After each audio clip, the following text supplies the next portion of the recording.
आदाब दोस्तों, मैं हूं गालिब कमाल और आप मुझे यूट्यूब पर देख रहे हैं। आज हम इंसानियत के सफ़र के इंटरव्यूज का सिलसिला आगे बढ़ाते हैं। आज मैंने उत्पल याग्निक साहब को बुलाया है। वेलकम जनाब। आपको नमस्कार आज सर। इनका हम इंटरव्यू लेंगे। आज हम जानने की कोशिश करेंगे कि ये कैसे एक मजहबी इंसान से एक इंसानियत में मानने वाला या मानवता जिसको हिंदी में कहते हैं उसको मानने वाला इंसान बने। क्या वजह रही, क्या हुआ, कैसे ये सब कुछ हुआ, ये हम इनसे जानने की कोशिश करेंगे। इन इंटरव्यूज के करने का मकसद क्या है कि लोगों को ये बताया जाए कि मजहब छोड़ देना या कोई भी रिलीजन छोड़ देना कोई ऐसी बात नहीं है, कोई अनहोनी नहीं है। लोगों के ऊपर आसमान से बिजली नहीं गिर जाती, लोग अंधे नहीं हो जाते, लोग पागल नहीं हो जाते। लोग बिल्कुल आम सीधे साधे इंसान ही रहते हैं और बल्कि उनका जो एक उनकी जो जिंदगी में बल्कि बेहतरी आ जाती है बहुत से लोगों की, इसलिए कि वो चीज़ों को रैशनली देखने लगते हैं। वो अपना वक्त मजहब की जो डॉगमेटिक चीज़ें हैं उनमें ज़ाया नहीं करते, अपने पैसे बर्बाद नहीं करते। और वो क्या करते हैं, वो इंसान को इंसान समझते हैं, तो वो अल्टीमेटली हमेशा अच्छे इंसान बन जाते हैं। और हमारे सामने बहुत सी मिसालें हैं जिनमें से उत्पल याग्निक साहब भी एक है। तो जनाब, वेलकम आज के शो में। थैंक यू कैसे हैं सर। आप? बस एकदम आप बढ़िया सर, बिल्कुल। चलें, तो उत्पल का अपना भी चैनल है जिसका लिंक इस वीडियो की डिस्क्रिप्शन में डाला हुआ है, तो उसको जाके आप जरूर सब्सक्राइब कर लें। ये भी अच्छा काम कर रहे हैं, डॉगमा को जो है वो क्रिटिसाइज करते हैं, रैशनैलिटी को प्रमोट करते हैं। तो उत्पल, थोड़ा सा अपने बारे में आप बताएं कि आपने कैसी फैमिली में आंख खोली, कैसे लोग थे, कितने रिलीजियस थे, आसपास का माहौल कैसा था? हाँ, मेरा जन्म इंडिया में हुआ, गुजरात के अंदर। हम्म। पिताजी पढ़े लिखे थे, हायर सेकेंडरी स्कूल में टीचर थे। और मेरी मदर थी, वो वैसे हाउस वाइफ थी, पर उस जमाने में भी बीए पास किया हुआ था, तो मेरी मदर भी पढ़ी लिखी थी। मेरा जन्म हुआ पंडित फैमिली में। अच्छा। तो हाँ, मजहबी माहौल तो बचपन से ही देखा। और मेरे रिश्तेदार भी मजहबी थे। दो मेरे रिश्तेदार हैं, वो काशी के पंडित हैं। यानी समझ लीजिए कि तकरीबन तकरीबन इस्लाम में जो मुफ्ती की डिग्री होती है, वही डिग्री हम्म। उनके पास है। हिंदुइज्म में वो शास्त्री थे। तो उनका तो बस गुजारा ही ये रिलीजियस रिचुअल्स पे होता था, कर्मकांड पे होता था। तो मजहबी माहौल बचपन से देखा, हाँ उतना नहीं था, पर था तो जरूर। हमें बचपन में दादी माँ ने, नानी माँ ने भूत प्रेत चुड़ैल भगवानों की लीलाएं, सब कहानियां बचपन से ही हमारे जहन में डाली गई, वो सब चीजें। और मेरी माता जी थी, वो रेगुलर, मेरी मदर जो थी वो रेगुलर पूजा करती थी, तो हम भी पास में बैठ जाते थे, सीखते थे कैसे पूजा होती है। और बचपन में कुछ ज्यादा तो समझ होता नहीं है, बच्चा पूछता है कि भगवान कौन है, कहाँ है, तो दिखा दिया जाता है ये भगवान है, उसको ऐसे हाथ जोड़ो, इन्होंने ही हमें बनाया है, पूरी कायनात को बनाने वाला यही है। तो ऐसे ही बस बचपन गुजरा मेरा। और पिताजी पढ़ने के बहुत शौकीन थे। और मेरी लाइफ का टर्निंग पॉइंट, मेरे लाइफ के दो टर्निंग पॉइंट है। पहला मेरी लाइफ का टर्निंग पॉइंट आता है जब मेरे फादर मुझे हाथ पकड़ के लाइब्रेरी में ले गए थे। तब मैं तकरीबन 9 साल का था। मैं बहुत शरारती था। मेरे भी सर फूटते थे, मैं लोगों के भी सर फोड़ दिया करता था। बहुत कंप्लेन भी आती थी। मेरी मदर भी पक जाया करती थी। तो फादर ने सॉल्यूशन में ये निकाला कि इसको लाइब्रेरी दिखा देते हैं। मुझे लाइब्रेरी ले गए। वहां से मेरी एक जो बोलते हैं किताबों के प्रति रुझान शुरू हुआ, एक प्यार शुरू हुआ किताबों के प्रति। और फिर मैंने बचपन में परी कथाएं पढ़नी शुरू की। फिर उस टाइम पे कॉमिक्स आते थे, सुपरमैन, स्पाइडरमैन, फैंटम वगैरह को पढ़ना शुरू कर दिया।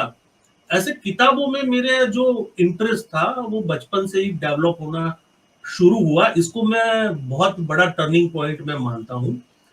दूसरा मेरा टर्निंग पॉइंट आया जब मेरी लाइफ में ओशो की एंट्री हुई। मेरे पिताजी ओशो पढ़ते थे, पर उस टाइम पे उतनी हमें कुछ समझ भी नहीं थी। और मैं जब 17 साल का, 17 ईयर्स का हुआ, तब मैंने पहली बार मेरे फादर के कपबोर्ड में से ओशो की बुक लेके पढ़नी शुरू की। और फिर तो देखना ही क्या था, पूरी लाइफ में चेंजेस होने ही शुरू हो गए। पहले ऐसे ही पढ़ने लगा, कुछ ज़्यादा समझ नहीं आती थी, पर धीरे-धीरे जैसे-जैसे मैं ओशो को समझने लगा, तो ओशो ने तो मेरे जो रिलीजियस बिलीफ थे, उसको तोड़ के रख दिया पूरा। यानी जो बच्चा एक टाइम पे प्रैक्टिस करता था, पूजा-पाठ कर लेता था, मंदिर-वंदिर जाया करता था, उसको ओशो पढ़ते-पढ़ते इतना समझ आ गया कि सारे जो ये मज़हबी खुदा है, वो बकवास है। उसमें कोई सच्चाई नहीं है। जो हम रिचुअल है, जो फॉलो करते हैं, उसमें कोई सच्चाई नहीं है। तो मज़हबी खुदाओं से मेरा जो अकीदा था, किताबी खुदाओं पर जो मेरा अकीदा था, वो बिल्कुल ओशो ने तोड़ दिया। और मैं तो फिर खुलेआम बहस करने लगा लोगों के साथ। उस टाइम पे यंग एज में आप थोड़े हॉर्मोन्स की वजह से ज़्यादा ब्लंट होते हैं, तो मैं बोल देता ये सब बकवास है, ये तुम्हारे मज़हबी किताबों में सब गलत लिखा है। ऐसे मैं आर्गुमेंट में आ जाता, लोगों से बहस भी करता था। तो धीरे-धीरे करके मज़हबी जो अकीदा था, उसमें से ओशो ने मुझे निकाल दिया। पर मैं स्पिरिचुअलिटी में घुस गया, और बुरी तरह से घुस गया। क्योंकि एक तो पंडित फैमिली, तो ये तो बचपन से सुना होता है, मोक्ष, साल्वेशन, जिंदगी का अंतिम लक्ष्य तो बस यही है, मोक्ष पाना है। और ओशो उसकी ही वकालत कर रहे थे कि भाई आपको एंड में जो पहुंचना है, आपकी जिंदगी का जो रास्ता है, उसकी मंजिल तो यही है। आपको तो परम धाम में जाना है, एंड में अहम ब्रह्मास्मि तक पहुंचना है, या अनल हक तक पहुंचना है। तो उसमें बुरी तरह से घुस गया मैं। जब मैं 21 ईयर का था, तब मैंने संन्यास भी लिया। ओशो ओशो तो उस टाइम पे चल बसे थे, पर उनके धर्मदूत थे आनंद स्वभाव जी, उसकी हाल ही में उनकी डेथ हुई। उनके हाथों से मैंने संन्यास भी लिया, और ओशो के जो मेडिटेशन थे वो भी करता था, ओशो के प्रवचन सुनता था, उनकी बुक्स पढ़ता था, उनकी वीडियो देखता था। यानी आप समझिए कि मैंने ओशो को पूरा चाट लिया। मैंने 200 से ज्यादा ओशो की बुक्स पढ़ी होगी, उतने उनके डिस्कोर्स सुने होंगे, उतने वीडियो देखे होंगे।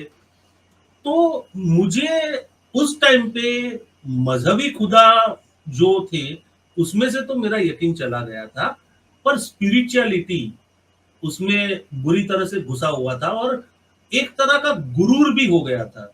यानी कॉलेज में ओशो की बुक लेके जाते, तो प्रोफेसर भी कुछ अलग नजर से देखते थे कि हाँ भाई ओशो को पढ़ता है। तो उस टाइम पे अभी भी ओशो की रिस्पेक्ट बहुत है, तो ओशो को पढ़ने वालों को इंटेलिजेंट समझा जाता है। तो प्रोफेसर भी जरा उस नजर से देखते थे कि हाँ भाई ये लड़का तो इंटेलिजेंट है। और ओशो को पढ़ पढ़ के डिबेट करना अच्छा आ गया था, तो मैं डिबेट कर लेता था। मैं यूनिवर्सिटी में चैंपियन था डिबेट में, कॉलेज में भी बहुत अच्छा डिबेटर रह चुका हूँ। तो ये एक इम्प्रेशन मेरा क्रिएट हो गया था ओशो की वजह से। तो वो इम्प्रेशन भी मुझे मजा दे रहा था कि भाई मैं बात करता हूं तो लोग जरा चौंक के सुनते हैं कि ये तो कोई अनोखी बात कर रहा है, नई बात कर रहा है। हालांकि वो बातें सब ओशो से ही चुराई हुई होती थी, पर लोगों को मजा आता था और मुझे भी मजा आता था। तो धीरे धीरे धीरे मैं मेडिटेशन वगैरह भी करने लगा, और मैं पूना भी हो आया, पूना के आश्रम में भी जाके रह के आया। तो ये सब कार्यक्रम चल रहा था। और अब आता है मेरी लाइफ में एक शॉकिंग पीरियड, एक शॉकिंग इंसिडेंट, पीरियड तो नहीं बोल सकते उसको। मेरा एक छोटा भाई था, वो उसको ब्रेन स्ट्रोक हुआ, और अचानक से 18 घंटे में वो चल बसा। और मैं ही था उसके पास हॉस्पिटल में। तो मैंने उस टाइम पे जो डॉक्टर थे उनको बोला, मैंने कहा कि उसकी आई मुझे डोनेट करनी। तो डॉक्टर ने कहा अच्छा हम प्रोसीजर शुरू करते हैं, आप जरा अब बाहर बैठिए। तो मैं जाके कार में बैठा, और अचानक मेरे दिमाग में एक चीज जैसे बिजली कौंधती है, ऐसे कौंध गई। अचानक से मुझे स्ट्राइक हुआ कि आत्मा है, आत्मा एक ही है, और आत्मा तो चली गई, तो फिर ये आंखें जिंदा क्यों है? मैं उसको डोनेट करूंगा और वो दूसरे की आंख पे लगेगी और वो आदमी देखने लगेगा, इसका मतलब है आंख जिंदा है, तो आत्मा चला गया तो आंख को भी मर जाना चाहिए। यहां से मेरा जो बोलता है ना कि थिंकिंग प्रोसेस शुरू हुआ अलग तरह से।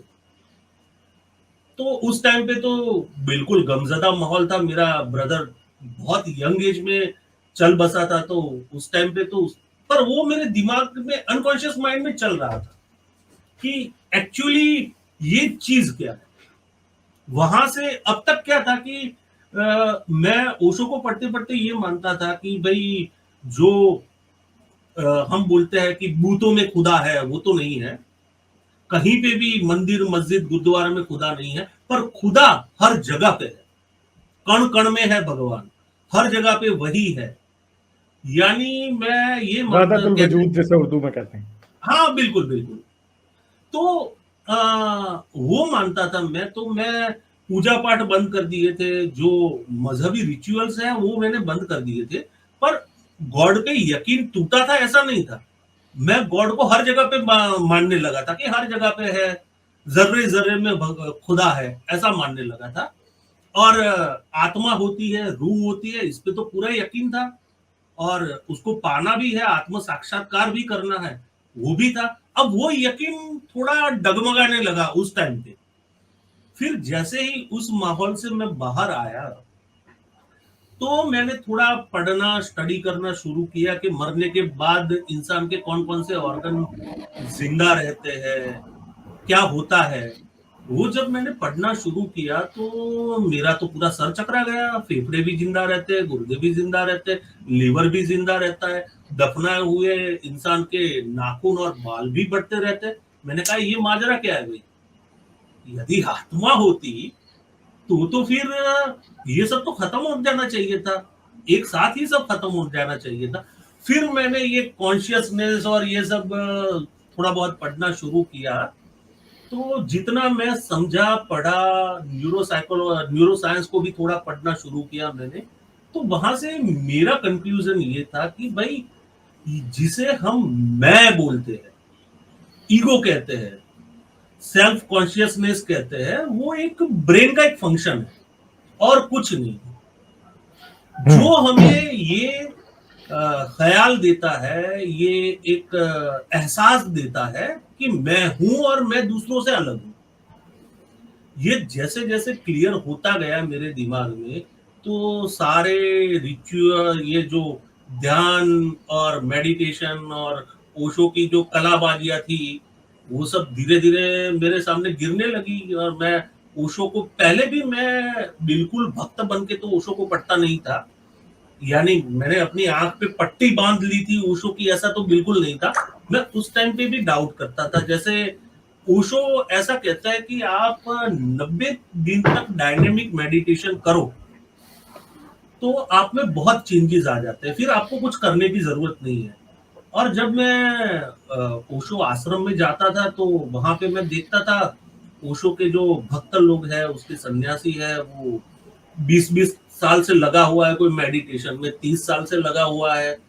तो मैं देखता था उनकी लाइफ में कोई मुझे ज्यादा चेंजेस तो दिखते नहीं थे। वही ईगो है, वही जेलसी है, वही उनका एंगर भी कंट्रोल नहीं है, वो भी बात बात पे भड़क जाते हैं। तो मैंने कहा इनको एक्चुअली ये मेडिटेशन इतने लगे हुए हैं, करने से फायदा क्या हुआ है। काफी हाँ, मगर बढ़िया। हाँ ओशो जी। का जो कॉन्सेप्ट था, हिंदुइज्म में मेन कॉन्सेप्ट है कि जी ये आत्मा यहाँ से निकलेगी तो फिर इसका दोबारा जन्म होगा। ओशो क्या हाँ, इस चीज में बिलीव कर रहा था या नहीं? अरे बिल्कुल कर रहा था। ओशो ने तो अपने अपने पुनर्जन्म की पूरी कहानी कही है लोगों को कि अच्छा। एक्चुअली मैं एक सन्यासी था और मैं एक साधना कर रहा था और मेरी साधना खत्म होने को ही थी। उसके 7 दिन पहले मेरे एक दूसरे गुरु भाई ने, यानी एक होता है मास्टर, उसके कई सारे डिसाइपल होते हैं, उसमें से ही एक मेरे कलीग ने मेरा मर्डर कर दिया। और मर्डर करने के पीछे उसकी मंशा नेक थी। वो उसकी मंशा ये थी कि यदि इसने ये 7 डेज का फास्टिंग था वो कंप्लीट कर दिया और इसकी साधना कंप्लीट हो गई, तो इसका दूसरा जन्म नहीं होगा।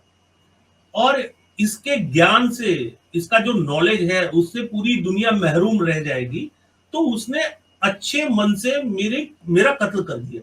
इसको वो जोड़ते हैं जुडास और जीसस क्राइस्ट के साथ, कि जुडास ने भी जीसस क्राइस्ट को पकड़वाया, उसके पीछे भी उसकी मंशा यही थी कि जीसस का भी पुनर्जन्म हो। तो यानी वो उसीलिए जीसस जीसस जो गॉस्पेल ऑफ जूडस इसकैरियोट को बीच में लेके आ रहा था, जो कि एक बेसिकली एक फोर्जरी है, क्योंकि जो अच्छा ओनली गॉस्पेल ऑफ जूडस इसकैरियोट ये कहती है कि जूडस ने जीसस को अच्छी इंटेंशन से कत्ल होने के लिए हाँ पुट फॉरवर्ड किया था। हाँ मगर एक बात है कि जो सबसे खतरनाक चीज आज हिंदुइज्म में वो जो आत्मा से रिलेटेड और पुनर्जन्म से रिलेटेड वो तो हाँ कास्ट हाँ सिस्टम है। हाँ। तो फिर ये कास्ट सिस्टम को कैसे जस्टिफाई करता था या डिनाई करता था ओशो? नहीं, ओशो कास्ट सिस्टम को तो बुरी तरह से धोते थे, और सही है, ओशो ने बहुत अच्छा भी काम किया। ऐसा नहीं है कि वो बिल्कुल चालबाज आदमी था। कहीं कहीं औरतों के हुकूक के लिए और यंगस्टर के हुकूक के लिए खुल के वकालत करने वाला आज तक इंडिया में कोई बाबा पैदा नहीं हुआ जितना ओशो ने वकालत की। मगर कास्ट या सिस्टम फिर के खिलाफ हाँ, कास्ट सिस्टम के खिलाफ खुल के बोले। खुल के यानी उन्होंने जो दलितों और पिछड़ों पे जो जो अत्याचार हुए हैं, या औरतों पे जो अत्याचार हुए हैं, उस पे खुल के बोला है उन्होंने कि भाई ये धर्म के नाम पे गलत हुआ है, और इसके पीछे आपकी मजहबी किताबें, आपके अकीदे जिम्मेवार है। आप लोगों ने ये गलत सलत जो प्रणाली का, यानी बोलते कस्टम को धर्म के नाम पे मान लिया, उसको फॉलो करने लगे, और इससे आपने बहुत लोगों के साथ काफी बुरा किया है। वो तो बोलता है ये मजहबी किताबों को जला दो, कोई जरूरत नहीं है। वो यहाँ तो तक क्या कहते हैं ओशो के कि आश्रम में दलित हाँ भी जी, उस तरह ही वेलकम होते थे जैसे हायर कास्ट के लोग होते थे या नहीं? नहीं, ओशो के आश्रम में कोई प्रॉब्लम नहीं था, कोई पूछता भी नहीं था आप कौन सी कास्ट के हो। वहां पे अच्छा। एक्चुअली तो लेडीज और जेंट्स का भी फर्क नहीं था। यानी आपकी दोस्ती हो गई कोई लड़की के साथ, तो आप ऐसा बिहेव कर सकते हो जैसे लड़के के साथ हो। यानी वो कंफर्ट है तो उसमें भी ऐसा नहीं था कि जोर जबरदस्ती। यदि वो आपके साथ इतनी कंफर्टेबल है तो उसको हक करना, किस करना, उसकी गोदी में सो जाना, उसको गोदी में उठा लेना, कोई प्रॉब्लम नहीं था। तो यहाँ हाँ, पे ये ये जो ये जो बैरियर्स सेक्सुअल थे, एडवेंचर्स हैं खास तौर पे, इसको भी लोग बहुत क्रिटिसाइज करते हैं। नहीं नहीं, सेक्सुअल एडवेंचर्स को भी वो गलत तरीके से लेता है। यानी वो ऐसा सोचते हैं कि वहां पे सिर्फ सेक्स ही होता है और कुछ नहीं। एक्चुअली वहां पे रियल फ्रीडम होता है, जिसे हम सही अर्थों में फ्रीडम बोलते हैं वो। क्योंकि मेरा तो खुद का एक्सपीरियंस है, मैं बहुत गया हूँ, मेरी वाइफ को लेके जाता था। यदि ऐसा होता तो मेरी वाइफ को थोड़ी मैं लेके जाता, ऐसा नहीं है। एक्चुअली यहाँ पे वो होता था कि भाई कोई लड़की आपसे प्यार करती है, यानी आपसे अट्रैक्ट है, प्यार भी नहीं है, अट्रैक्ट है, सिर्फ अट्रैक्शन है, और वो आपके साथ सेक्स करने को एग्री है, तो वो लोगों को उसमें ऑब्जेक्शन करने की क्या जरूरत है। आप दो मियाँ बीबी राजी, क्या करेगा काजी, हाँ, मगर जिसको जो जो करना मेन है करने दो। ऑब्जेक्शन आए थे ओशो पे, खैर चले, मैं ये बात हाँ किसी जी हाँ और जी हाँ टेबल जी, पे जा आप रही है, पूछ मगर सकते इसको हैं। अभी कंक्लूड करते हैं। अभी से कंक्लूड करते हैं ताकि हम अपने मेन टॉपिक की तरफ वापस जाएं। हाँ जी हाँ माइनर्स जी। के साथ जो सेक्स का इशू, जो स्कैंडल बना था यूएस में, वो बड़ा खतरनाक, अच्छा। क्योंकि नहीं। वहां पे अंडर एज लड़कियों के साथ सेक्स हुआ था ओशो ओके। के। हाँ, वो एक स्कैंडल था। अब मुझे इसकी बिल्कुल एग्जैक्ट रियलिटी नहीं पता कि क्या थी और क्या नहीं, ये कंक्लूजन। तो मेरे ध्यान हाँ, में भी नहीं है। और वाइल्ड वाइल्ड कंट्री जो ओशो के पूरी सीरीज आई नेटफ्लिक्स में, कहीं पे ये बात नहीं आई मगर उसमें। वो जो खातून थी जिसने कोई टेररिज्म में आ गई थी, क्या उसका नाम हाँ था हाँ यार, हाँ, मेरे नाम से माशिला। निकल गया। माशिला। हाँ, मगर ये बात मुझे पता है कि माइनर वाला भी इशू कुछ एक बना था। मगर चले, खैर बात यह है गुड। कि ओशो को हम थोड़ा सा वो भी दे सकते हैं बेनिफिट ऑफ डाउट, और क्योंकि बेनिफिट ऑफ दुनिया डाउट। में जब भी कोई नया रिलीजन या नई थॉट बनती है, कोई कल्ट बनता है, तो लोग सबसे पहले उसके ऊपर यही लगाते हैं इल्जाम कि हाँ जी, क्रिश्चियनिटी के ऊपर भी यही लगता था कि जी ये तो जी इनकी तो जो पार्टीज है उनमें जो है ना ग्रुप सेक्स होता है, यहाँ हाँ इस तरह हाँ की बातें बिल्कुल। कही जाती हैं। तो आई थिंक के दुनिया का कोई भी रिलीजन या रिलीजियस कल्ट ऐसा नहीं है जिसमें कहीं ना कहीं इस तरह के सेक्सुअल स्कैंडल ना आ रहे हों। और ओशो भी और वैसे हो तो सकता है कि मगर होते तो सब जगह हैं, मगर फिर जारी बात है जब कल्ट्स के सामने आते हैं, नए कल्ट्स जो होते हैं उनके जब सामने आते हैं तो पुराने रिलीजन उसके ऊपर ज्यादा प्रोपेगेंडा करते हैं। राइट। चले और मगर ओशो ओशो के बारे में मैं एक बात क्लियर कर लूं कि ओशो एक बाबा था। वो लोगों को लूटता था, लोगों को ठगता था, इसमें कोई दो राय नहीं है। और मेरा यही कंक्लूजन है कि वो एक बाबा था, पर एक है कि उसने थोड़ा बहुत दुनिया को दिया भी। ऐसे ही नहीं है कि सिर्फ ठगी की है। तो मैं उसको, क्योंकि मेरी लाइफ में ओशो ने बहुत कुछ दिया है मुझे, मैं आज जो कुछ भी हूं, यदि मैं ओशो को नहीं पढ़ता होता तो मैं उतने खुले दिमाग वाला नहीं होता, वो पक्का है। तो ओशो ने मुझे भी दिया है, दुनिया को भी बहुत कुछ दिया है। पर एंड में वो आदमी एक ठग था, एक कॉनमैन था। और मैंने अपनी डोबा बॉय के साथ मैंने ओशो पे काफी डिस्कस किया है, तो मेरे चैनल पे भी वो उपलब्ध है, ओशो गॉड और अ कॉन मैन। तो उसमें मैंने खुल के ओशो पे पूरी बात की है डिटेल में। अच्छा, तो आप फिर ओशो वाले सर्कल से फिर निकले तो कैसे निकले? बस सर धीरे धीरे जैसे मेरा ये डाउट क्रिएट होने लगा कि भाई आत्मा जैसी कोई चीज नहीं होती, और जब मैं कंक्लूजन पे पहुंचा कि आत्मा है ही नहीं, ये सिर्फ हमारा एक ब्रेन के अंदर का फंक्शन है, जब ये मेरे दिमाग में क्लियर हो गया तो आत्म साक्षात्कार, मेडिटेशन, मोक्ष, पुनर्जन्म, थियरी ऑफ कर्मा सब गिर गए।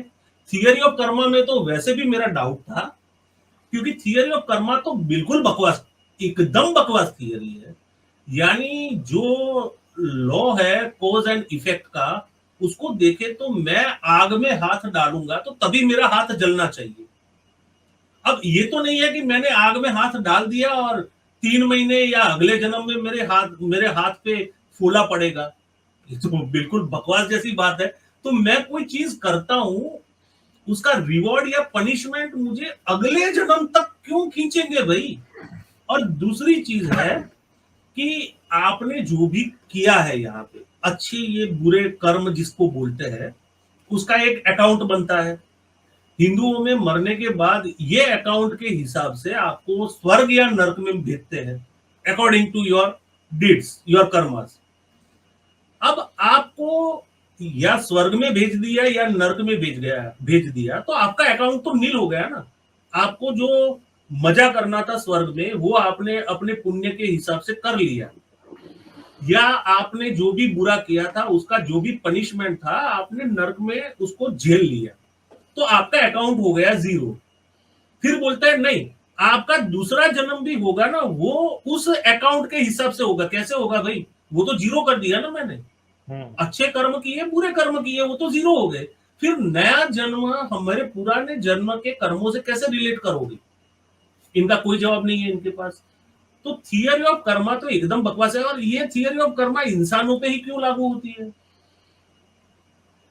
ये भी एक बड़ा क्वेश्चन है कि भाई आप दूसरे जो, मगर ये क्या ऐसा नहीं कहते कि शेर का भी कर्म इस जन्म में जो कर रहा है अगले जन्म में सजा मिलेगी, ऐसा कहते हैं? बोलने वाले तो यहाँ तक बोलते हैं, बोलने वाले तो यहाँ तक बोलते हैं कि भाई चुंटी का भी होता है।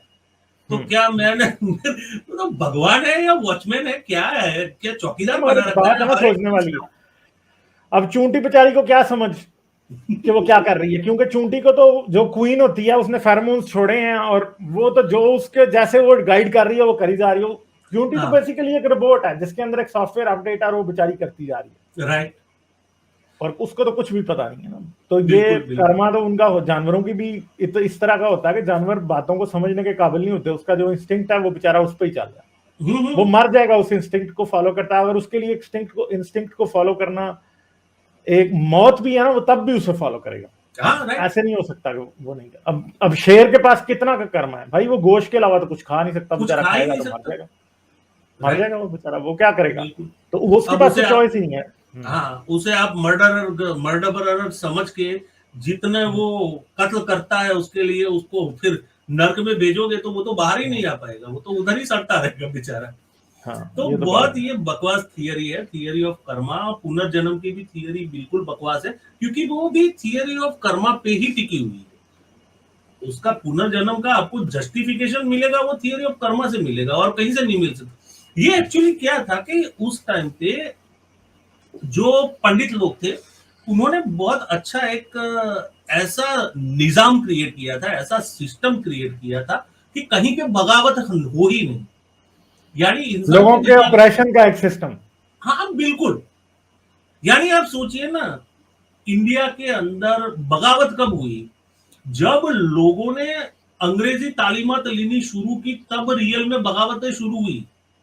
जितने फ्रीडम फाइटर है उसमें से ज्यादातर लोग ऐसे हैं जो मैकोलो के एजुकेशन सिस्टम से पढ़े हैं और कुछ तो फॉरेन जाके पढ़े हैं।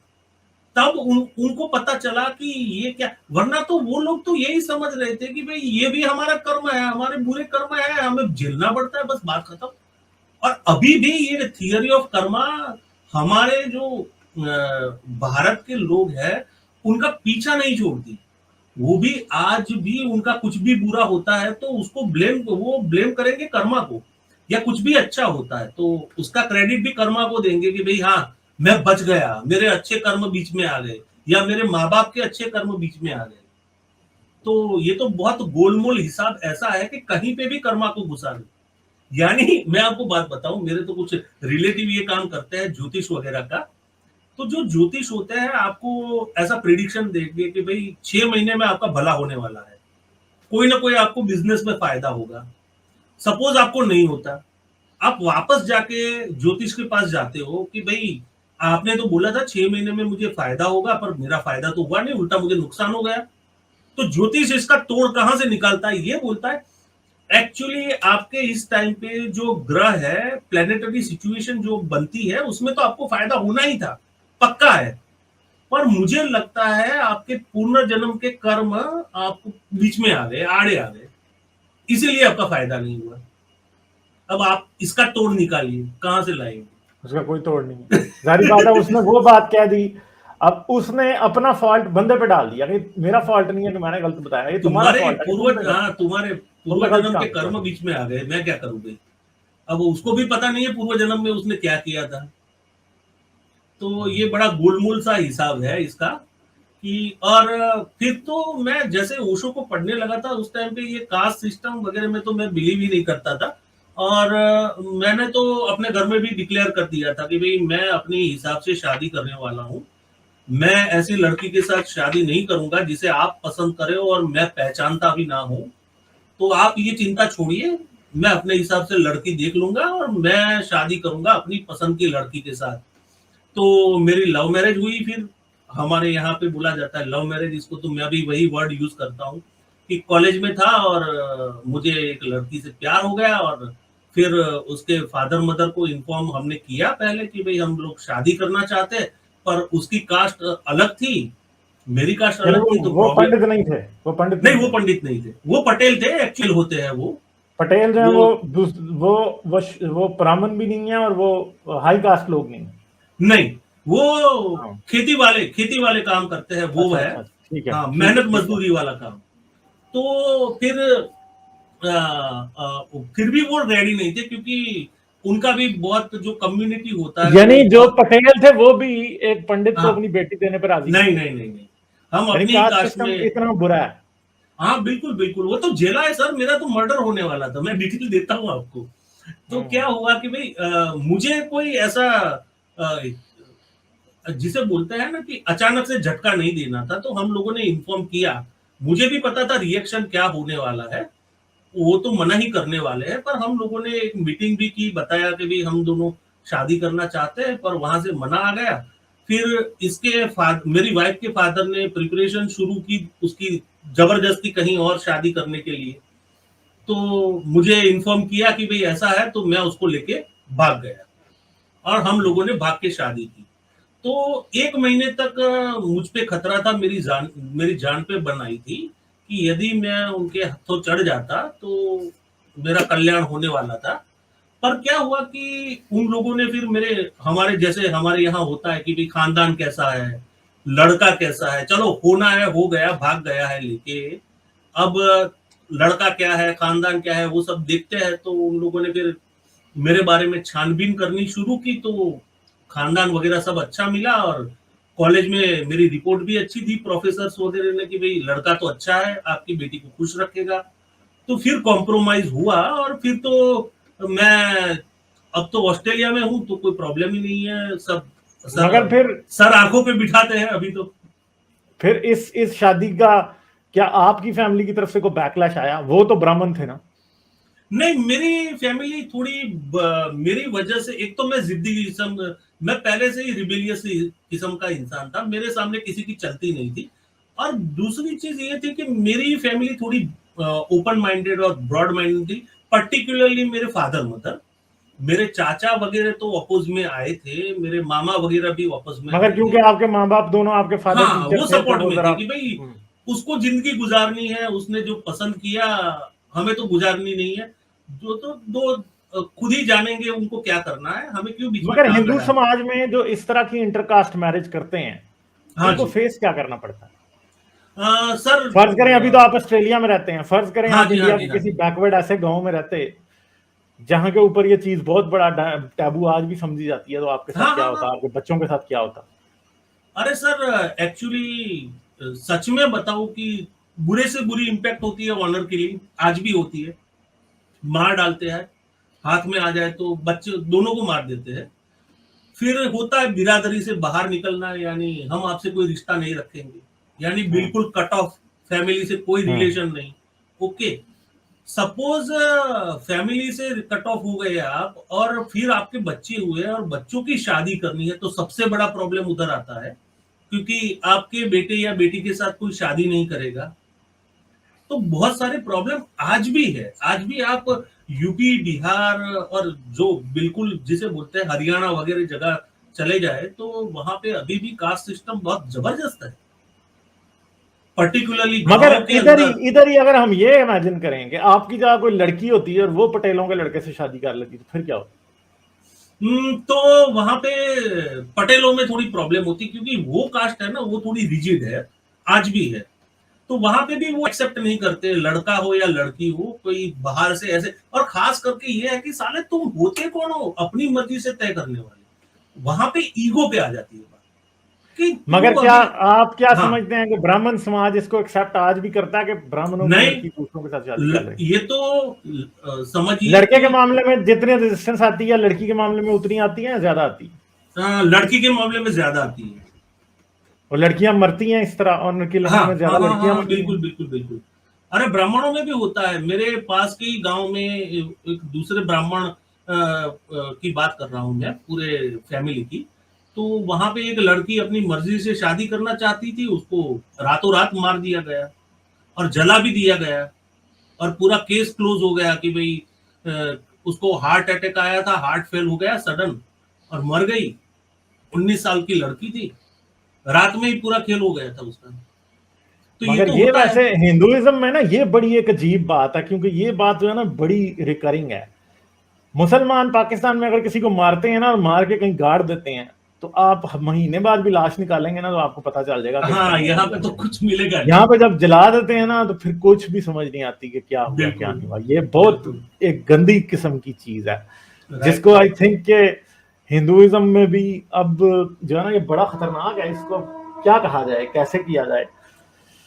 खैर और गांव हाँ की जी। बात है तो पुलिस को भी कोई इन्फॉर्म नहीं करता ना। यदि गांव में हम्म। आपकी जबरदस्त दुश्मनी है किसी के साथ, तो वो बंदा कर सकता है। यदि आपके गांव में सबकी बनती है, सबके साथ आपकी बनती है, तो गांव वाले आपके सपोर्ट में है कोई। और ज्यादातर क्योंकि वो ऐसा भी होता है आपकी कि बरादरी, आपकी जात के हैं, उनको भी हाँ पता है बिल्कुल हमारी लड़की बाहर जा रही थी ना, मार दी, बल्कि उस बंदे की ज्यादा इज्जत करेंगे। बिल्कुल।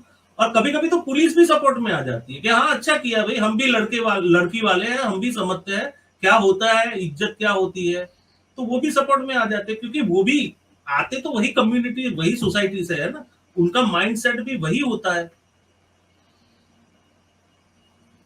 तो ये तो पूरी एक समझिए कि एक सड़ी हुई सिस्टम है, और उसमें से बहुत बू आ रही है। ओशो का वर्ड है ये, और मैं भी एग्री करता हूं कि ये बू आ रही है, इसको जला दो अब। पर अभी उतना थोड़ा कम हुआ है, ये भी नहीं मैं कहता कि अभी पहले जैसा ही है, काफी कम हुआ है। फिर भी आज देखिए ना, होटल में खाने जाते हैं तो कोई नहीं पूछता किसने पकाया है, उसकी जात क्या है। सामने आपके बैठ के खा रहा है, कौन जाति का है, कोई नहीं पूछता। तो ये सब थोड़ा कम भी हुआ है, ऐसा नहीं है कि पहले जितना ही है। पहले तो बर्तन भी अलग होते थे, उसको होटल में घुसने भी नहीं देते थे, ये सब था। अब तो ट्रैवलिंग में भी आपके पास कौन बैठता है, कोई जात तो पूछता नहीं है, या ये भी नहीं कहता कि ये अब दलित ये है तो चीज इसके साथ में। मेजॉरिटी तौर पे शादी ब्याह तक रह गई है। हाँ, अब ज्यादातर शादी ब्याह तक ही बात रह गई है। और अब क्या हुआ है कि इंडिया में जो स्त्री भ्रूण हत्या होती है, यानी जो बेटी होती है उसको पैदा होने से पहले ही निकाल देते हैं, तो बेटियों की अभी कम हुई है, लड़कियां कम होने लगी है कुछ कुछ बिरादरियों में। तो वहां पे उनको मजबूरी में दलित और आदिवासी लड़कियों से शादी करनी पड़ती है, क्योंकि पैसे क्योंकि देके उन्होंने शादी अपनी करनी बेटियों पड़ती के है अबॉर्शन गरीबों की करा दिए लड़कियों हुए से। हैं, हाँ क्योंकि उन्होंने अपनी बेटियों के अबॉर्शन करा दिए हुए हैं। हाँ बिल्कुल। तो अब तो फिर कोई ऑप्शन ही नहीं है, तो फिर वहां पे तो नाक रगड़ के करना पड़ेगा ना। तो हाँ ये ये भी तो है। है। मगर एक चीज आके, ये सारी जो सिचुएशन आप बयान कर रहे हैं, हम्म। क्या गांव में और शहर में कितना डिफरेंस है अभी? शहर में अब तकरीबन तकरीबन शादी तक आ गई है बात, कि भाई शादी है तो देखेंगे। उसमें भी ये है कि भाई हाँ, थोड़ा हायर लेवल का है तो वो थोड़ा ऊंच नीच होता है तो एडजस्ट कर लेता है। यानी कोई ब्राह्मण है और बनिए की लड़की है तो हाँ चलो कोई बात नहीं, क्षत्रिय की लड़की है तो चल जाएगी। क्षत्रियों और बनियों में भी ऐसा हो गया है कि हाँ भाई थोड़ा एडजस्ट कर लेते हैं। पर यदि कोई नीची कास्ट की आ गई तो फिर भी प्रॉब्लम तो होता है। अभी भी उस पर बहस होती है, घर में झगड़े होते हैं, एक्सेप्ट करते हैं फिर भी वो कैसे मन मार के एक्सेप्ट किया कि हाँ भाई चलो अब छोड़ो, और फिर वो रिस्पेक्ट भी नहीं मिलता, तो वो भी प्रॉब्लम होती है। तो है, प्रॉब्लम तो है, डेफिनेटली है। अभी उसको नजरअंदाज तो नहीं कर सकते, वो दिख रहा है, आपका प्रॉब्लम वैसे दिख रहा क्या है। विजन क्या है? अभी कितना और अरसा लग जाएगा इसमें? 100 साल, 200 साल, कितना? अभी मुझे लगता है जैसे ये गवर्नमेंट आई है ना, ये तो एक्चुअली क्या करती है कि आपके जितने मजहबी सुपरस्टिशंस है ना, उसको बढ़ावा देती है। ये इसने जो कास्ट पॉलिटिक्स है उसको भी बहुत गहरा किया है।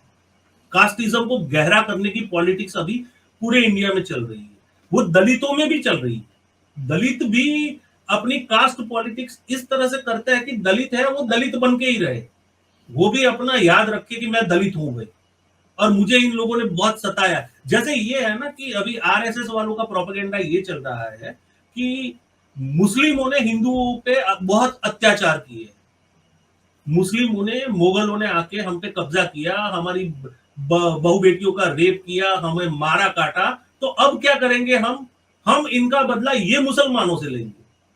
ऐसे ही दलितों में भी ये पॉलिटिक्स चल रही है कि भाई ये जो उच्च वर्ण है, जो थोड़े उच्च वर्ण में आते हैं, उन्होंने हमारे साथ बहुत गलत किया, तो हम क्या करेंगे, हम इनको ठीक करेंगे, अब इनको बेटे को नहीं, ठीक मगर उनके करेंगे। पास इतनी को पावर नहीं है ना। नहीं है, पर ये नरेशन चल मतलब ये रहा तो है सिर्फ, वहां पे भी। देखें, जिस आदमी को मार पड़ी होती है क्या उसको भूलता तो फिर नहीं है ना वो। नहीं है, सही है बात, वो तो चलता रहेगा। हम पर कह ये सकते है ना हैं, कि मगर वही अभी, बात है कि अभी भी अगर हाँ ये जी, देखा जाए कि ज्यादा क्राइम कौन कर रहा है, तो वो हायर कास्ट लोग ही कर रहे हैं। जैसे आए दिन हाँ रोज ही अभी भी रेप एंड मर्डर जो है वो दलित लड़कियों का बहुत ज्यादा बड़ा इशू है। फिर ये हाँ, इंटरकास्ट मैरिज दलित लड़का अगर कर ले तो बहुत बड़ा इशू है। बहुत बड़ा घोड़ी इशू पे है। नहीं बैठने देते, घोड़ी पे बैठने की वजह से अरे लोग कत्ल अभी हो जाते हैं।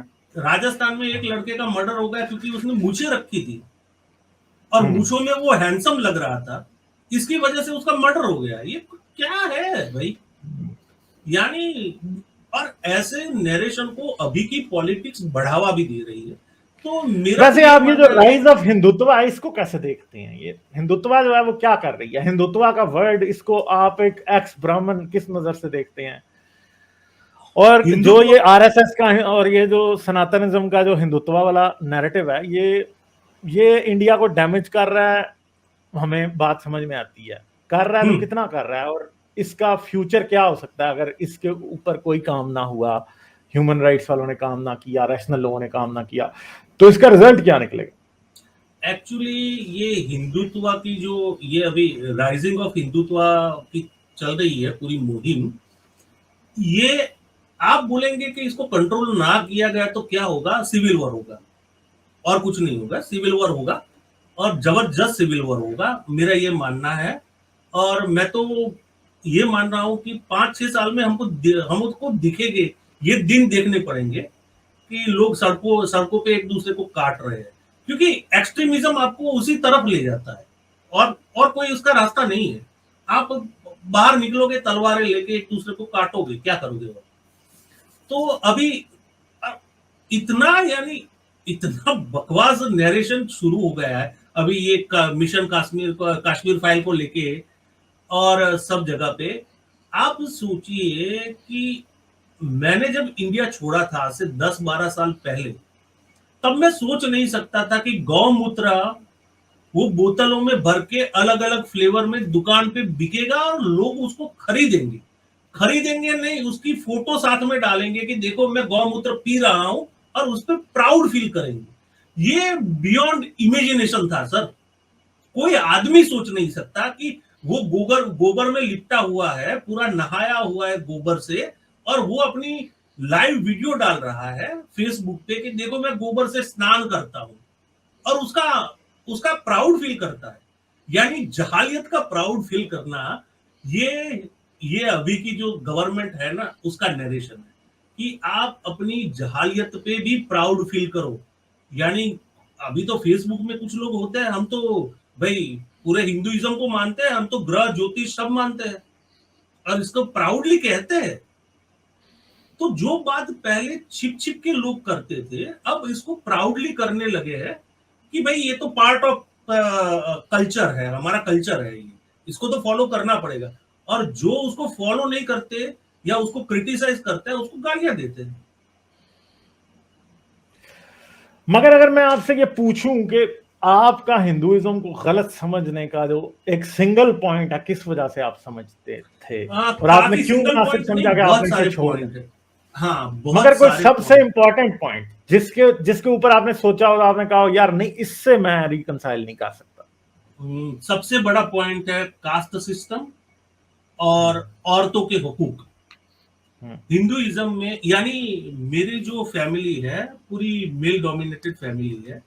हमारी फैमिली में आज तक औरतों को बाहर पैसे कमाने नहीं भेजा जाता। वो ये मानते हैं कि भाई ये हमारी जो मर्दानगी है ना, उस पे एक चोट के खिलाफ है। हाँ, उसके खिलाफ है कि हमारी वाइफ कमा के लाए, ये तो हमारी मर्दानगी पे बड़ी चोट है। और मेरी वाइफ तो मैंने जब शादी की तब जॉब करती थी और मैंने उसको कभी रोका नहीं, तो मुझे तो बहुत गालियां पड़ी है इस पे कि ये तो जोरू का गुलाम है। और मेरे फैमिली के अंदर ये भी कंपलसरी था कि बहुओं को साड़ी पहननी पड़ेगी। वो घूंघट नहीं था, पर ये कंपलसरी था कि साड़ी पहननी पड़ेगी। और मेरी वाइफ ने आते ही जीन्स पैंट, टी शर्ट, तो वेस्टर्न कपड़े जो पहनना था मैंने सब पहनने दिया। और उसमें मेरे फादर मदर का भी सपोर्ट था कि हाँ भाई इसको जो पहनना है पहने, नंगी तो नहीं घूमती ना। तो उस पर भी मुझे बहुत गालियां पड़ी थी, क्योंकि ये सब मैंने तोड़ा है अपनी फैमिली में, मैंने ये सब तोड़ा है। तो ये चीज मुझे अखरती थी। एक दूसरी चीज है, आप बोलते हैं हिंदू मुस्लिम भाई भाई बन के रहना चाहिए, ये वो, पर आपको शायद मालूम नहीं होगा इंडिया में ज्यादातर हिंदू है वो मुसलमानों के घर का पानी नहीं पीते। खास करके जो उच्च वर्ण हिंदू होते हैं वो मुसलमानों के घर का पानी नहीं पीते, चाहे कितनी भी दोस्ती हो। क्यों? क्योंकि उनको ये लगता है कि मुसलमान के घर का पानी पिएंगे तो हमारा धर्म गया, हमारा रिलीजन चला गया, हम मुसलमान हो गए। क्या वो नीच जात का भी पानी तो नहीं पीते ना? दोनों बातें एक तरह है। अरे एक टाइम पे मैं, हाँ वो भी है नीच जात का, पर एक टाइम पे नीच जात का पी ले, पर कोई पंडित होगा ना, अकीदे वाला पंडित, वो मुसलमान के घर का पानी नहीं पिएगा। मेरा खुद का एक्सपीरियंस है। जब मैं छोटा था, मेरे पड़ोस में मुस्लिम फैमिली रहते थे, वो वोरा थे, गनी चाचा, और हमारे होमली रिलेशन थे, यानी वो हमारे घर पे आते थे, हम उनके घर पे जाते थे। पर हम जब उनके घर पे जाते थे तो एक बर्तन में मेरी माँ पानी लेके जाती थी उनके घर पे, और हम उसी में से पानी पीते थे, उनका घर का नहीं पीते थे। और वो भी ये समझते थे आप ऐसा करते थे। हाँ, और उनको बुरा भी नहीं लगता था, उनको बुरा नहीं लगता था। वो बोलते थे हाँ पंडित लोग हैं भाई, हमारे घर का पानी नहीं पीते। और कभी ऐसा होता था कि मैं उनके लड़कों के साथ खेलने गया उनके घर पे और मुझे प्यास लगी, तो वो मुझे पानी नहीं देते थे, वो बोलते थे अपने घर पे जाके पी, हमें गुनाह लगेगा, हम पंडित के लड़के को पानी नहीं दे सकते। तो ये भी है कि एक तरफ से आप बोलते हो दूरियां मिटनी चाहिए, ये मजहबी दूरियां, पर आप छोटे छोटे पॉइंट, ये चुभता था, मुझे भी चुभता था कि भाई हम क्यों पानी, मैं हमारी माँ से पूछता था कि भाई जो जो नलके से पानी हमारे घर पे आता है वही उससे ही आ पाइप रहा से है। पानी उनके घर पे आता है, प्रॉब्लम क्या है? वो बोले नहीं। तो अजीब से है, कुछ ऐसे डॉगमाज है, बहुत सारे ऐसे डॉगमा है, और खास करके कास्टिज्म बहुत बकवास चीज है। मेरे घर में कास्टिज्म की पकड़ थोड़ी कम थी, फिर भी थी, ऐसा नहीं है कि नहीं थी। बचपन में मुझे बताया गया था कि भाई हम ऊंचे लोग हैं, मेरे फादर ने ही बताया था। इतने पढ़े लिखे आदमी, इतने पढ़ने वाले आदमी, वो भी इससे बाहर नहीं आए थे ऊंच नीच से। वो बोलते थे कि हम ऊंचे हैं, हमें ही जनेऊ पहनने का हक है, हमें ही वेद पढ़ने का हक है। तो ये मानते थे, और ये डीएनए में घुसा हुआ है, उसको निकालने में बहुत मेहनत करनी पड़ी। और अभी तो ये हुआ है ना कि ये पॉलिटिक्स जिस तरह से चल रहा है, वो एक्चुअली ये होना चाहिए था कि यंगस्टर में कम हो, बहुत ज्यादा हो ये गई है। कास्ट अब तो बहुत ज्यादा हो गई है सर। जब मैंने इंडिया छोड़ा था और आज का इंडिया, आज ये डॉगमास बड़े हैं, ये कट्टरता बड़ी है, फेनेटिज्म बहुत बड़ा है सर। मगर आप क्या समझते हैं, इसका इसका रिवर्सल पॉसिबल है? पॉसिबल तो है, सोचना शुरू करें, बस यही काम करना है और कुछ नहीं, सोचना शुरू करना है जिसपे मगर मगज पे। एक मूवमेंट हाँ, आप जैसे लोग और जितने एथियस्ट हैं इंडिया से, अब हमारे सामने आ रहे हैं, वो लोग हम्म, एक मूवमेंट चला रहे हैं। तो हाँ आप जी। क्या समझते हैं कि इस मूवमेंट का इम्पैक्ट क्या होगा, कब होगा? नहीं, हो तो रहा है, जितना होना चाहिए उतना नहीं हो रहा, पर हो तो रहा है। मुझे भी ईमेल आते हैं, मुझे भी कमेंट्स आती है कि भाई हम पहले ऐसे थे, अब हम में चेंज हुआ है। मुस्लिम के भी आए हैं, हिंदू के भी आए हैं। कुछ लोग फोन कहीं से नंबर लेके कांटेक्ट भी करते हैं, मैं बहुत अवेलेबल रहता हूँ, मैं कुछ छुपाता वुपाता नहीं हूँ, मेरा सब ओपन ही रहता है। मैं डरता भी नहीं हूँ, मेरे आसपास अभी अफगान फैमिलीज ही रहती है, उनको भी मालूम है कि मेरी ये चैनल चल रही है और मैं बातें करता हूँ, इस्लाम के खिलाफ भी बातें करता हूँ, पर कोई अब तक तो कोई प्रॉब्लम हुआ नहीं है। नहीं, मगर आप जिधर रहते हैं वहां पे इतना इस तरह का इशू हो भी नहीं सकता है। हाँ, होता भी नहीं है, एटलीस्ट सही अगर बात कोई है। हो भी तो आप फोन करेंगे तो आपको पुलिस तो सपोर्ट करेगी ना। हाँ, पाकिस्तान और बिल्कुल इंडिया बिल्कुल, जैसे 10 मिनट मुल्कों में में तो आ जाएगी पुलिस ही पुलिस। पहले आपके दुश्मन बन जाएगी। हाँ, राइट राइट। तो हाँ, ये है, चेंजेस तो आ रहे हैं, पर मैंने बोला ना कि जिस तरीके से और जितनी स्पीड से आने चाहिए वो नहीं हो रहा। और इसके लिए एक ही काम करना है, बस दिमाग की खिड़कियां खोलनी है, और तो क्या है। दिमाग खुला रख के इंसान अपने मजहबी अकीदों पे क्वेश्चन मार्क लगाना शुरू करे, अपने आप सब गिरने लगेगा सर। ये सब बकवास लिखा है, क्या है इसमें? कहां कहां से कहानियां, कैसी कैसी कहानियां गढ़ी हुई है, कि कभी कभी तो हंसी आती है पढ़ते हैं तो, कि ये क्या लिखा है, बकवास। फिर भी लोग इसको मानते हैं और उस पर प्राउड भी फील करते हैं, तो क्या करें हम। यही इसीलिए तो ये हम डिस्कशन वगैरह चैनल पे करना शुरू किया है। और मुझे लगता है कि अभी रेशनल जो आइडियाज है उसकी इम्पैक्ट होना भी शुरू हुआ है, क्योंकि बहुत सारी चैनल्स भी हो गई है ना, तो लोगों तक बात तो पहुंच रही है। कुछ लोग ऐसे होते हैं कि हाँ भाई चलो, आपकी बात सही है, पर ईश्वर तो है, कोई एनर्जी है, तो वो स्पिरिचुअल बन जाते हैं। स्पिरिचुअल इतने बुरे नहीं है जितने ये हाँ, मजहबी इतने लोग हैं। हाँ, एग्जैक्टली इसमें तो बात मानते हैं। जो हाँ, कट्टर कोई अपने। मजहबी है, जो ये हाँ, जो जिहाद में मानता है, जो कास्ट सिस्टम में मानता है, जो गोबर में और गाय मूत्र में और गौमूत्र। ऊंट के पेशाब में मानता है, मेन प्रॉब्लम वो है, क्योंकि वो एक ऐसे, मतलब एक बात है ना कि कोई ऊंट का पेशाब पिएगा तो वो इतना पैथेटिक है कि वो फिर किसी और, जो आदमी वो इतना स्टूपिड है कि वो ऊंट का पेशाब पी सकता है, तो आप सोचेंगे वो किसी और बात के बारे में तो सोचेगा ही नहीं। गाय का बिल्कुल। पेशाब जो पी सकता है वो किसी और बात के बारे में सोचेगा नहीं, उसे कोई एविडेंस, कोई साइंस बता लें आप, कुछ भी नहीं होगा उसे, क्योंकि वो, ये गिरने का लेवल है ना, अकल से इतना नीचे गिर चुका है कि अब वो किसी बात को भी नहीं सोचेगा। कल ही का वाकया है। कल सलीम भाई की स्ट्रीम में मैं था, सलीम नास्तिक की। तो वहां पे एक हिंदू क्रांति करके जनाब आए और उन्होंने गौमूत्र की तारीफ करना शुरू किया। फिर मैंने बोला, मैंने कहा भाई आप तो फिर गोबर भी खाते होगे? वो बोले हाँ मैं तो गोबर भी खाता हूँ, उसमें क्या बुराई है। मैंने कहा धन्यवाद प्रभु, अब आपसे कोई बात नहीं हो सकती। वो तो क्या सुपर बात स्टार है करूं मैं इस इससे? आपका। जो आदमी गोबर खाने में प्राउड फील करता हो, उसको आप क्या समझाओगे सर? हाँ हाँ, बिल्कुल वैसी बात है ना कि अकल तो बेच दी है आप बेचारों ने, तो अब क्या किया जाए। मगर एक चीज है, आप क्या समझते हैं कि इस्लाम का और हिंदुइज्म का जो क्लैश हिंदुस्तान में शुरू हो रहा है, मुझे हम्म। लगता है कि शुरू तो बड़ी देर से था, मगर कुछ शदीद हो रहा है अभी इस वक्त। हाँ। आप क्या समझते हैं कि अगर ये किसी वक्त खून खराबे में आया हम्म। तो इससे क्या बनेगा आगे?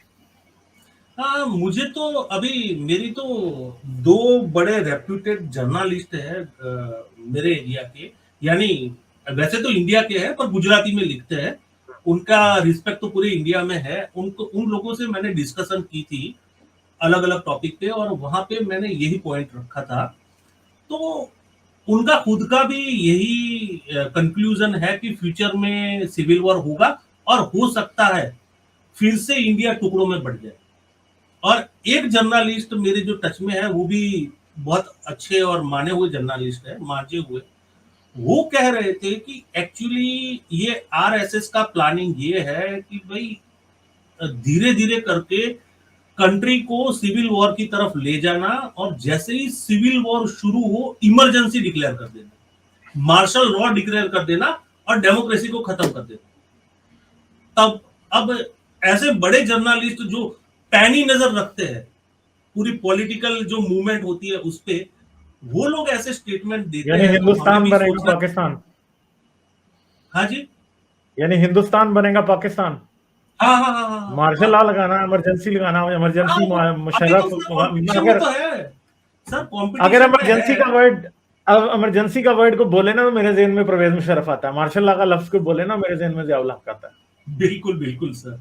और अभी कंपटीशन क्योंकि में है ना, हम जहालत में और मजहबी कट्टरता में बिल्कुल पाकिस्तान और अफगानिस्तान की कंपटीशन में है कि भाई आप जितने फैनेटिक हो, आप जितने रिजिड हो, और आप जितने मजहबी हो, बस हमें उतना ही बनना है और ऐसे ही आप प्लान समझते करने हैं हैं। कि इंडिया में ब्लास्फेमी लॉ पास हो सकता है? मुश्किल है। इसकी वजह बोलता हूं मैं। हिंदुइज्म है ना, उसमें गॉड को क्रिटिसाइज करना और गॉड को गालियां देना जायज है। यानी भक्त हाँ, होता है वो ये तो है, भगवान से ये तो झगड़ा है। कर सकता है। हाँ, ये तो है। ओके। ये पुरानी एक ट्रेडिशन रही है। तो ऐसे भी मैं बोलता हूँ ना, देखिए मैं खुल के बोल रहा हूँ, सब मजहब के खिलाफ बात करता हूँ, पर मुझे अभी फैमिली से बाहर नहीं किया। मेरे रिश्ते वैसे ही है। मेरे मेरे दोस्तों के साथ यहाँ पे भी जो मजहबी दोस्त है मेरे सारे, उस ऐसे ही रिश्ते हैं, कोई प्रॉब्लम नहीं है कहीं पे भी। मुझे इस पॉइंट पे प्रॉब्लम नहीं हुआ कि तू नास्तिक क्यों हुआ और हम तुझसे रिश्ता नहीं रखेंगे। यहां तक कि मगर मेरे फर्ज जो, करेंगे आप हिंदुस्तान में ही होते और कल को आपने अपने बच्चों की शादी करनी होती, तो तब तो प्रॉब्लम उधर ही होना था। नहीं सर, मैं तो ये बांधने वाला बंदा ही नहीं हूं ना। उनको जो मर्जी आए नहीं नहीं, जिसके वो साथ बात शादी आपकी कर। ठीक है, बात आपकी हाँ। ठीक है, मगर फर्ज करें कि आप आपने एक आउट ऑफ कास्ट शादी की, आप एथियस्ट हैं, आपके बच्चे, मुझे नहीं पता कि उनका क्या स्टेटस है, मगर कल को हाँ, अगर एक ही आप है। शादी करते तो फिर प्रॉब्लम हाँ। तो होना था। शायद, यानी डिपेंड्स करता है। मैं यदि अपनी ही कास्ट मगर में एक बात और अरेंज है, मैरिज करने जाऊं, अरेंज तो मैरिज प्रॉब्लम करने होगा। जाऊं तो प्रॉब्लम होगा। यदि मेरी लड़की अपने हिसाब से लड़का चुनती है जो उसके जैसा ही ब्रॉड माइंडेड है, तो कोई प्रॉब्लम नहीं होगा। मगर एक और बात है, क्या अरेंज मैरिज में भी आपको अपने जैसे लोग मिल सकते हैं जिन्होंने इंटरकास्ट मैरिज की और हाँ हाँ फिर हाँ आपके बच्चे उनसे शादी कर लें, उनको हाँ कोई हाँ, प्रॉब्लम नहीं बहुत। होगा? हाँ हाँ, ऐसे तो बहुत मिल जाएंगे, ऐसे बहुत मिल जाएंगे। वो तो हम्म बहुत है, बहुत ऐसे एग्जाम्पल है। मेरी फैमिली में नहीं है, पर हाँ बहुत एग्जाम्पल देखे हैं मैंने, ब्राह्मणों में ही हम्म। देखे हैं। तो वो तो कोई तो इतना बड़ा मसला। बेसिकली हाँ जी। मैं आपसे ये पूछता हूं कि एक चीज है ना कि आपने हिंदुइज्म छोड़ा, हम्म। आपने हिंदुइज्म इसी बुनियाद पे छोड़ा कि हिंदुइज्म उतना अच्छा नहीं था, हाँ बिल्कुल। या यानी आपने हिंदुइज्म अच्छा इसलिए क्या सर, छोड़ा कि वो बकवास ठीक नहीं बोलता हूं था? मैं तो। हाँ, मैं तो बकवास बकवास बोलते बोलता हैं हूँ। आप। हाँ। तो आप में चेंज क्या आई जब आप हिंदू थे तो कैसे थे? खैर, आपने जो बताया मुझे उसके मुताबिक ऐसे लगता है कि आप शुरू से ही थोड़े इतना ज्यादा वो नहीं थे, हाँ मगर चेंज फिर भी कुछ आया तो सही। क्या समझते हैं कि क्या हाँ। चेंज आया? एक्चुअली जो रिलीजियस और सोशल मोरालिटी के डॉगमा थे उनसे मैं बाहर निकला, और एक्चुअली ह्यूमनिस्ट ज्यादा बना मैं, और एक्चुअली जो हमारी मोरालिटी कनेक्टेड विथ ह्यूमनिज्म, उसमें मैं आ गया। पहले मैं ये समझता था कि मीट खाना पाप है, बुरा है। अब मैं ये समझता हूँ कि भाई मैं नहीं खाता, कोई दूसरा हाँ खाता है तो वो गलत नहीं कर रहा, वो पाप नहीं कर रहा। तो ये चेंजेस आए। और जैसे वो मजहबी थोड़े होते हैं कि यहाँ पे ये करना गुनाह है, वहां पे वो करना गुनाह है, ऐसे बकवास गुनाहों में से मैं बाहर आया। और मेरा बचपन था ना, वो जैसे मैंने बताया कि मेरी जो दादी माँ थी वो भूत प्रेत चुड़ैल उसकी कहानियां बहुत सुनाती थी। और मेरा तकरीबन मैं 12-13 साल का था तब तक तो मैं अंधेरे में जाने से डरता था, और ये हाँ। भूत प्रेत चुड़ैल जिन्नात उसमें बहुत बिलीव करता था। और बहुत बड़ा ट्रॉमा है ये तो मेरा अरे अपना भी यही सर, हाल था ना, ये तो बहुत बड़ा ट्रॉमा है, बच्चों के लिए तो मुसीबत है, ये रात को अकेला बैठ के पढ़ नहीं सकता। हाँ, राइट, ये बिल्कुल मेरी हालत थी, बिल्कुल मेरी हालत थी। और जो आप बोल रहे हो ना, ऐसे डर डर के सिसक सिसक के मैंने रातें भी गुजारी है। यानी बहुत खतरनाक वो एक्सपीरियंस थे मेरी लाइफ के। वो यदि मैं रेशनल नहीं होता, और ओशो ने भी ये बकवास किया है, ऐसा नहीं है। ओशो भी भूत प्रेत कुंडली काला जादू सबको पहले एक बार आपको लॉजिक पे ले जाएंगे, और फिर पिछले ओशो को जब देखेंगे, जब वो सच में ओशो बन गए, पहले वो आचार्य रजनीश और भगवान रजनीश थे तब तक ठीक थे, फिर ओशो बने ना तब पूरे बाबा हो गए। फिर तो उन्होंने ये सबको एंडोर्स किया है कि ये सब भी होता है, भूत प्रेत आपको परेशान भी करते हैं, काला जादू भी होता है। कहीं कहीं से लॉजिक लाके उसको प्रूव करने की कोशिश की है। पर उस टाइम पे मैं ओशो को बकवास मानता था, उस पॉइंट पे मैंने कहा छोड़ो यार, ये ऐसे ही बाबा जी बकवास कर रहे हैं। तो वो मैं निकल गया, वरना आज भी देखो, यदि मैं वो बिलीव करता होता तो मेरी लाइफ में काफी कुछ सुपरस्टिशियस ऐसे होते जिसपे मेरी एनर्जी मनी बहुत कुछ खर्च हो सकता था, वो बच गया। अभी ये है ना कि हमारे यहाँ रिचुअल्स पे बहुत खर्चा होता है, हाँ खास हाँ करके एग्जैक्टली। ब्राह्मणों में, कि भाई आपने मकान पाकिस्तान में बनाया। भी इतना कोई फर्क नहीं है, पाकिस्तान में भी हाँ, फर्क नहीं है, बहुत है। तो वो भी पूरे पैसे बच गए। मैं तो बोलता हूँ सब रिचुअल्स बकवास है। यानी मेरे फ्रेंड मुझे इनवाइट करते हैं तो मैं बोलता हूँ हाँ मैं आऊंगा भी खाना खाने, पर मेरे लिए बकवास चीज है, मैं पूजा में नहीं बैठूंगा। हम्म। मैं बोल देता हूँ, मुंह पे बोल देता हूँ, और उनको भी पता है कि ये बंदा ऐसा ऐसा सोचता है। पर एक प्लस पॉइंट है सर, यहाँ पे मैं कहना चाहूंगा, हिंदुओं में इतना ज्यादा प्रॉब्लम नहीं होता जितना हिंदुइज्म दूसरे लोगों छोड़ते को हुए होता है। उतना प्रॉब्लम नहीं होता, मुर्तद की हाँ, सजा मौत नहीं है। हाँ, नहीं है, एग्जैक्टली नहीं। एग्जैक्टली एग्जैक्टली, ये तो बात है, इसमें तो कोई इनकार वाली बात नहीं।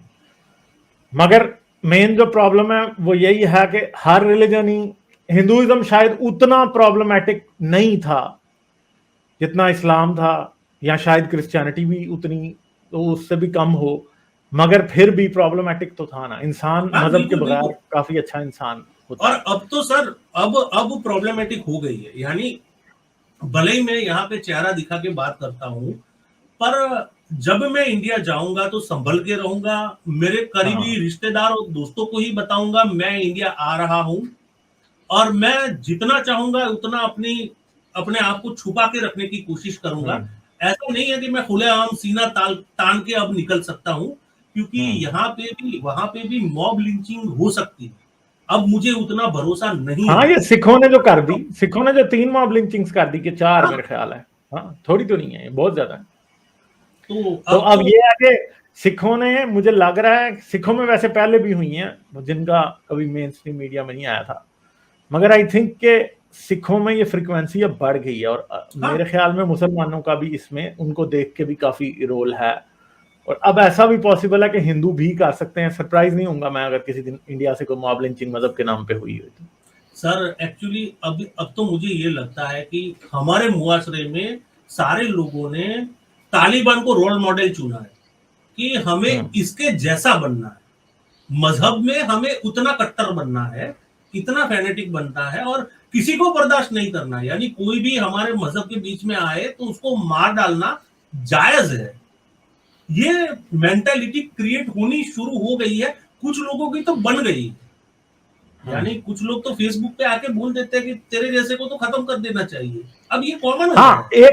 एक टॉपिक रह गया जिसके ऊपर सबसे ज्यादा मॉब लिंचिंग होती है, काउ स्लॉटर के ऊपर। हाँ ये मुझे बताएं कि ये काउ स्लॉटर वाला जो इशू है, ये इंडिया की कुछ स्टेट्स में एग्जिस्ट करता है, मगर क्या आप ये समझते हैं कि ये भी पर्सनल ग्रज रख को सॉल्व करने के लिए, पर्सनल वेल डाटा को सॉल्व करने के लिए काउ स्लॉटर वाला इल्जाम लगता है मुसलमानों के ऊपर, या इसमें कोई क्या मतलब क्या समझ रहे हैं आप? हाँ, बहुत बहुत सारे रीजन हो सकते हैं। एक तो ये है कि पॉलिटिकल नैरेटिव क्रिएट करने के लिए भी ये करवाया जाता हो, पर्टिकुलर अपने गुर्गों के द्वारा कि भाई जाओ एक आध ऐसा बंदा ढूंढ के लाओ जिसको तुम ठोक बजा के सीधा कर सको क्लाउस ऑटर के नाम पे। ये भी है। दूसरा आपने बताया वो भी है कि पर्सनल खुन्नस निकालना है, खुंदक निकालनी है मुझे किसी पे और अपना स्कोर सेटल करना है, तो वो मुसलमान है तो इजी है ना, फिर इसके घर पे गाय काटी हुई पड़ी है, चलो भाई सब लोगों को लेके जाओ उसको मार डालो, बात खत्म। तो ये भी है, पर मुझे लगता है ये पॉलिटिकल ज्यादा है और पॉलिटिकल नैरेशन शुरू करने के लिए ये शुरू किया गया। फिर तो क्या होता है, एक बार पॉलिटिकल नैरेशन शुरू हो जाता है ना, फिर लोग अपने हाथ में ले लेते हैं, जो ऐसे बंदे होते हैं कट्टर वाले, वो अपने हाथ में ले लेते हैं कि हाँ भाई इन्होंने किया तो हम भी करेंगे, फिर ये शुरू हो जाता है। मगर एक चीज लोग भूल जाते हैं, काउ स्लॉटर के नाम पे सिर्फ और सिर्फ मुसलमान नहीं मरते, दलित भी नहीं, बहुत मरते दलित हैं। भी, वो भी है ना, वो भी जो जो चमड़े का काम जाएगा, करते जो हैं ना। जो चमड़े का काम करने वाले हैं वो बहुत ज्यादा मरते हैं उस पे, बिल्कुल उनके बिल्कुल ऊपर बिल्कुल बहुत सही ज्यादा बात लगता है इल्जाम। है, राइट। वो किसी मुर्दा गाय को भी उठा के लाएंगे तो लोग ये कह देंगे तुमने स्लॉटर की।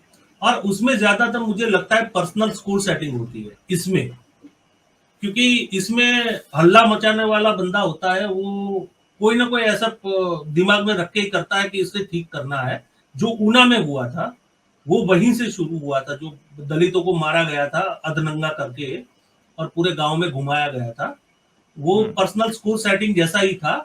तो ये होता है, सही है। और इसके पीछे बिजनेस चलता है सर, लोगों ने किताबें लिखी है। ये जो सो कॉल्ड गुंडे हैं, गौरक्षक, सो कॉल्ड गौरक्षक जो गुंडे हैं, हकीकत में ये लोग गुंडे हैं। ये फिरौती वसूलते हैं, हफ्ता लेते हैं कसाईयों के पास से, इनका पूरा बिजनेस है। इनका एरिया फिक्स है कि इतना एरिया मेरा है, इसमें से तू गाड़ी लेके निकलेगा तो तुझे इतना पैसा देना पड़ेगा, इसके आगे का एरिया है वो इसका है, तो मेरी कोई जिम्मेवारी नहीं, उसको तू संभाल। तो ये पूरा बिजनेस चलता है। एक रिपोर्टर था, वो पठान बन के घुमा था, कसाई बन के, और उसने पूरी रिसर्च करके किताब भी लिखी है इस पे।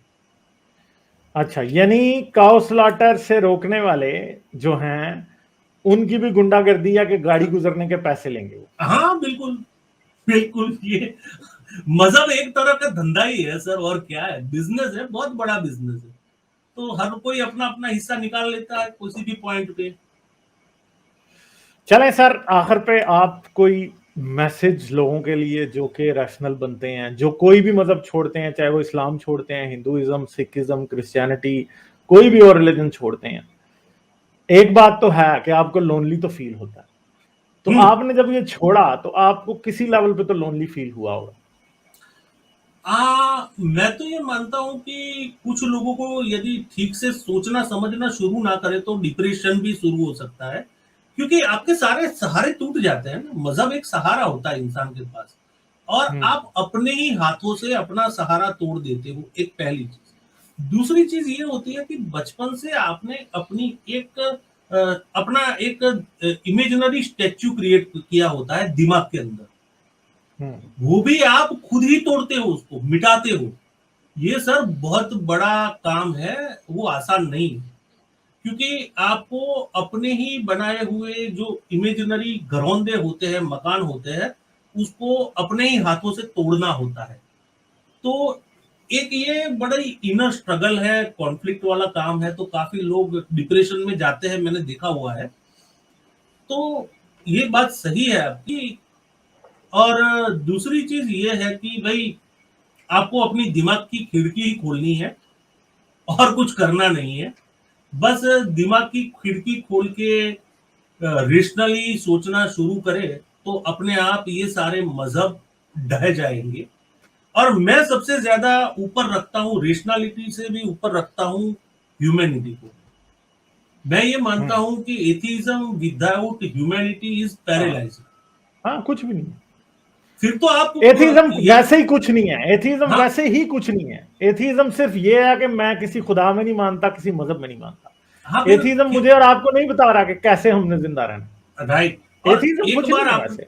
हाँ वैसे सर एक बार आपने ये छोड़ दिया कि भाई मैं मजहब में भी नहीं मानता, खुदा में भी नहीं मानता, यानी आपके लिए फिर कोई मोरल स्टैंडर्ड रहा ही नहीं। ऐसे एथियस्ट खतरनाक हो सकते हैं, वो कुछ भी कर सकते हैं। लेकिन जो आदमी इंसानियत में बिलीव करता है एथिज्म के साथ साथ, और इंसानियत की रिस्पेक्ट करता है, वो आदमी कभी भी किसी का बुरा नहीं करेगा, क्योंकि उसके सामने पहले आती है इंसानियत, बाद में आता है एथिज्म। वो एक टाइम पे एथिज्म को छोड़ सकता है, इंसानियत को नहीं छोड़ेगा। मेरा हाँ, पॉइंट वो ये बात है। है। हाँ, मगर वो वाले जो एथियस्ट है ना, जो किसी चीज को भी नहीं मानते और खतरनाक हो सकते हैं, मैं आपसे शर्त लगाने को तैयार हूं कि वो वापस मजहबियों की सफों में ही छुपे हुए हैं। हाँ उन बिल्कुल सर। क्योंकि क्योंकि अगर वो एथियस्ट लोगों के दरमियान भी आए ना, तो वो पहचान लेते हैं कि यार ये ड्रामा कर रहे हैं, ये कुछ ड्रामा कर रहा है, सही ये है। गड़बड़ है इनके साथ कुछ। ठीक है, मगर बिल्कुल ये बिल्कुल। मजहबी लोग उनको नहीं पहचान पहचान सकते। ये अपनी सफों में छुपे हुए मुनाफिकों को या हिपोक्रेट्स को नहीं पहचान सकते। हम पहचान लेते हैं, हमें पता चल जाता है। राइट। सही बात है, बिल्कुल सही बात है आपकी। तो हाँ, आप बात जो कर रहे थे उसे कंप्लीट कीजिए। हाँ तो बस मेरा कहना यही था कि इंसान को और कुछ तो नहीं करना, सिर्फ अपनी दिमाग की खिड़की खोल के एक बार फिर से जो भी उसके अकीदे है, जिस पे उसका ईमान है, जिस पे उसकी श्रद्धा है, उसको रीचेक करने की जरूरत है, बस और कुछ नहीं। सर इतना इंसान करने के लिए रेडी हो जाए ना, हालांकि उनको भी पता है कि ये रीचेक करने जाएंगे तो कुछ भी नहीं ठहरेगा, इसलिए वो बोलते हैं ये बात ही मत करो भाई, हमारा अकीदा है बस, बात खत्म। इस पे आगे की कुछ हम सोचने को तैयार ही नहीं है, क्योंकि उनको भी पता है कि सोचने बैठेंगे ना तो ये गिर जाएगा। मेरे भी खानदान में जब बातें होती थी तो वो लोग ये बोलते थे कि भाई तू तो बहक गया है, हमें हमें तो श्रद्धा है, श्रद्धा महान होती है, हमें क्यों सोचना है, हमें श्रद्धा है बस, भगवान है तो है, कर्मा है तो है, ज्योतिष है तो है। अब यहां तक कि मैं एक मगर इंसिडेंट जो बताऊं, लोग, मैं हाँ जी, आपको हाँ, एक इंसिडेंट बताऊं, बहुत बढ़िया है। मेरे फूफा जी है ना, वो ज्योतिष है। अब मैंने ओशो को पढ़ना शुरू किया तो मेरी आर्गुमेंट पावर थोड़ी बढ़ गई थी, तो वो ऐसे ही मैं जाता था तो कुछ ना कुछ ऐसे ज्योतिष रिलेटेड कोई भी बात बताते थे। तो मैंने ऐसा माना जाता है कि गुरु है ना वो जो हमारी स्टडी होती है उसमें हेल्प करता है। तो वो मुझे बता रहे थे कि भाई ये गुरु के तू मंत्र करेगा तो तेरी स्टडी में हेल्प हो जाएगी, ये मंत्र मैं लिख के देता हूँ, इसको तू हर रोज किया कर। तो मैंने उनको पूछा, मैंने कहा ये गुरु है, वो तो है तो ग्रह ना, एक प्लेनेट है, और उसमें वही है धूल मिट्टी वगैरह। तो वो बोले हाँ। तो मैंने कहा गुरु को कैसे पता चलेगा कि ये बंदा मेरे नाम के मंत्र कर रहा है, इसलिए मुझे उसको फायदा करना है, ये मुझे समझाओ तो मैं करूंगा। तो लठ लेके मेरे पीछे पड़े थे। और उसी उनके साथ दूसरी बहस ये हुई थी, मैंने कहा ये जो सन है और मून है, सन है वो स्टार है, मून है वो सैटेलाइट है, और आपके ज्योतिष में सन को भी प्लेनेट बताया गया है, मून को भी प्लेनेट बताया गया है, तो साइंस सही या ज्योतिष सही? तो वो बोले साइंस जाए भाड़ में, हमारे ग्रंथों में लिखा है कि ये प्लेनेट है तो उनके बाप को भी प्लेनेट होना पड़ेगा। तो ये है ना, रीथिंकिंग करने को, अलग तरह से सोचने को रेडी होगा इंसान तो ही सोच पाएगा। ये लोग फेनेटिक बन के अपने मजहब को बचा लेते हैं दिमाग बंद करके। चलें सर, एंड पे उन लोगों के लिए कोई मशवरा जो अपना मजहब छोड़ रहे हैं, स्पेशली आप हिंदू बैकग्राउंड से आते हैं, तो हिंदू भी बहुत से अपना रिलीजन छोड़ रहे हैं, तो उनके लिए हाँ कोई मशवरा, डिप्रेशन में भी जाते हैं, सोसाइटी से बैकलैश भी आता होगा, उतना नहीं आता जितना मुसलमानों से आता है, तो उनके लिए क्या मशवरा कि उन्हें इस सारे प्रॉब्लम में खड़े कैसे रहना है? हाँ बिल्कुल, उनको तो मैं यही कहना चाहूंगा कि दोस्तों आप सही राह पे हो, और आपकी ही राह पे चल के हम थोड़े आगे निकले हुए हैं, तो हमारे पास एक्सपीरियंस ज्यादा है। यदि आपको कोई भी प्रॉब्लम ऐसी हो रही है तो हमें कांटेक्ट कीजिए, बहुत सारे चैनल उपलब्ध हैं, उनसे आप मशवरा कर सकते हैं, लाइव में आके उनसे बात कर सकते हैं। वो आपको सही मार्गदर्शन, सही रास्ता दिखाएंगे, क्योंकि वो भी जानते हैं, अपनी फर्ज समझते हैं कि कोई आदमी मजहब छोड़ रहा है तो उसकी हेल्प करना वो हमारी फर्ज है, तो हम भी आपको हेल्प करेंगे। और बस और कुछ नहीं करना, आपने जो राह चुनी है उससे पीछे नहीं हटना, चाहे कितनी भी मुश्किलें आएगी तो उसका सामना करो, और यही राह सच्ची राह है, और यही राह आपको ह्यूमैनिटी तक पहुंचाएगी। चलें सर, इसको फिर यहाँ पे एंड करते हैं। तो दोस्तों, आपने उत्पल याग्निक की बातें सुनी। इनके चैनल का लिंक इस वीडियो की डिस्क्रिप्शन में है, आप जाइए, क्लिक कीजिए और सब्सक्राइब कीजिए। आपको इनसे कुछ ना कुछ सीखने को ज़रूर मिलेगा। इन इंटरव्यूज़ का जो मेन पर्पज़ है वो ये है कि उन लोगों की स्टोरीज बताई जाएं जो कि पहले उस प्रोसेस से गुजर चुके हैं, जिससे आप शायद भी गुजर रहे हैं या जिसे आप स्टार्ट कर चुके हैं, ताकि आपकी हिम्मत बंधे, आपको समझ आए कि आप दुनिया में अकेले नहीं हैं। आप जैसे हजारों, लाखों, करोड़ों की तादाद में लोग हैं जो कि आप जैसी ही सोच रखते थे, आप जैसे क्वेश्चंस थे जहन में, और उन्होंने जो है वो डॉगमा को खैरबाद कह दिया, और वो सिर्फ और सिर्फ कोई हिंदू नहीं, कोई मुसलमान नहीं, कुछ भी नहीं, वो सिर्फ एक इंसान बन गए बस। और हम इस सीरीज का नाम ही इसीलिए मैंने इंसानियत का सफर रखा है कि जो इंसान मतलब छोड़ देता है, वो फिर उसकी ये आइडेंटिटी जब नहीं रहती तो वो क्या होता है, वो सिर्फ एक इंसान है। मैं एक इंसान हूँ, उत्पल याग्निक एक इंसान है, और हम सभी एक इंसान है। शायद कुछ देर को हम भूल जाते हैं कि हम इंसान के बजाय हिंदू, मुसलमान, क्रिश्चियन, कोई ब्राह्मण, कोई शूदर, कोई फलां, कोई ढिमका, कोई सिख, कोई पंजाबी, कुछ बन जाता है, मगर असल में हम इंसान हैं। और इंसानियत तक आप कैसे वापस आते हैं, इस क्वेश्चन को करना जो है वो इस सीरीज का मकसद है। तो याग्निक साहब, आपका बहुत बहुत शुक्रिया आज हमें टाइम देने के लिए। तो फिर हम जरूर आपको देखते रहेंगे, देखते रहते हैं आपको ऑनलाइन, तो जरूर आपसे बात होगी। तो चलें दोस्तों, अपना बहुत ख्याल रखिएगा। जाने से पहले लाइक, शेयर और सब्सक्राइब जरूर करें, कमेंट जरूर छोड़ के जाएं कि आपको ये डिस्कशन कैसी लगी, किस तरह की। और याद रखिए, उत्पल याग्निक का चैनल जाके जरूर सब्सक्राइब करें, लिंक वीडियो की डिस्क्रिप्शन में। चलें हाँ जी, गालिब हमारी तरफ सर, से जाते जाते मैं भी आपके व्यूअर्स को एक ही मैसेज देना चाहूंगा, जो मैं हर बार देता हूँ अपने चैनल में: सोचिए, समझिए, डॉगमा छोड़िए, इंसान बनिए। चलें जी, बहुत शुक्रिया जी। थैंक यू चलें फॉर जी, हैविंग मी। हमारी तरफ से thank you good sir. Night जी। Thank you, bye bye.